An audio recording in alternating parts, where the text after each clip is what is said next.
بسم الله الرحمن الرحيم. ازيكم عاملين ايه؟ النهاردة عندنا فيديو جديد وسهل جدا من وصفات سلايم، وصفة سهلة قوي بمكونات موجودة في كل بيت.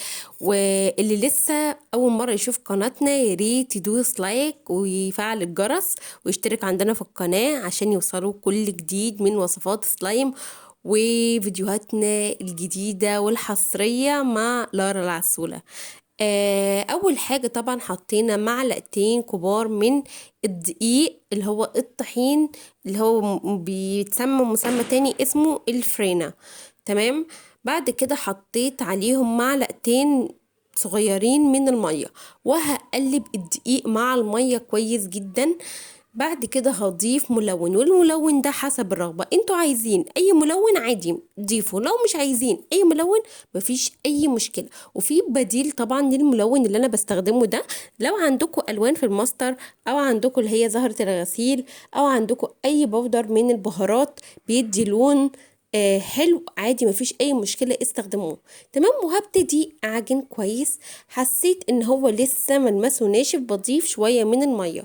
تمام. وابتدي اعجن كويس جدا جدا جدا لحد ما كل المكونات دي تمتزج مع بعض. والوصفه دي انا بسميها الوصفه السريعه.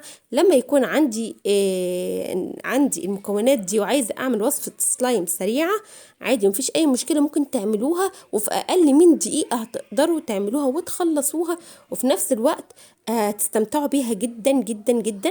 بس عشان دي من مكونات طبيعيه 100%، يفضل ان احنا نحفظها في علبه مقفوله ونعينها في التلاجة. لو مش متاح لينا ان احنا نعينها في التلاجة، عادي مفيش اي مشكله، ممكن تعينوها في علبه مقفوله وتحطوها بره التلاجة، بس هتكون صلاحيتها من يومين ل3 ايام بس، عشان احنا طبعا الجو حر والصيف دخل، فمش هتقعد زي الشتاء. لو في الشتاء هتقعد لحد 4 5 ايام، لكن لو في الصيف مش هتقعد غير بس يومين، ودي صلاحيتها. عشان كده تعملوا كمية قليلة على قدكم، الكمية اللي هتلعبوا بيها بعد كده خلاص. تمام.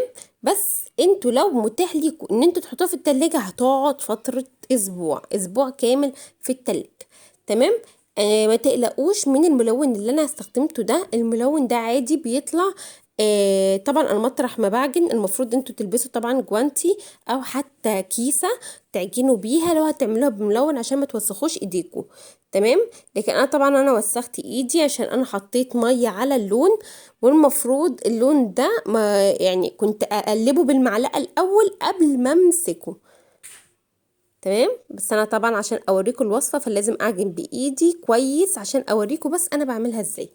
واول ما بغسل ايدي وبنشفها كويس، لازم ايدي تكون ناشفة، وبقوم العب بيه عادي، ما بيحصل ايدي ما بتحصلهاش اي حاجة، واللون ما بيطلعش تاني في ايدي، اللون بقى بيثبت. بس لازم اسيب السلايم يرتاح حوالي دقيقتين عشان اللون ما يطلعش في ايدي. بس بجد جربوا الوصفة دي، وهي يعني بمكونين بس وسهلة جدا ووصفة سريعة. يعني انتوا لو واقفين في المطبخ ممكن تعملوها خلال دقيقتين بس.